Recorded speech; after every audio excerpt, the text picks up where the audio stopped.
యొక్క అక్రమాలు, నీ బొగ్గు కుంభకోణము, నీ పవర్ కుంభకోణము, నీ హిల్ టీపీ ఇండస్ట్రీస్ కుంభకోణము, నీ భూ కుంభకోణాలు అసెంబ్లీ వేదికగా, ప్రజావేదికగా ఎప్పటికప్పుడు నిన్ను ప్రశ్నిస్తా ఉన్నాం.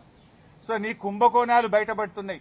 నీ వాటాల పంచాయతీలు స్వయంగా మంత్రులే ఒకరి మీద ఒకరు బయటపెట్టుకుంటుంటే నీ పరువు పోతుందని, నీ వాటాల విషయం ప్రజలకు అర్థమవుతుందని డైవర్షన్ కోసం ఈ నోటీసులు ఇస్తున్నావు. మాకు తెలియదా?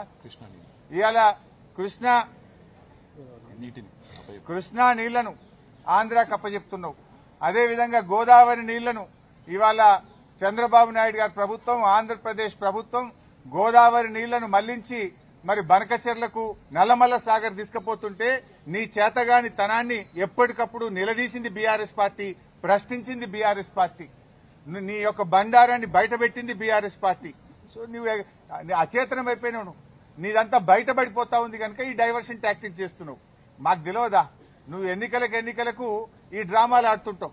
పంచాయతీ ఎన్నికల ముందు అప్పుడేమో మా కేటీఆర్ గారికి నోటీస్ ఇస్తావు.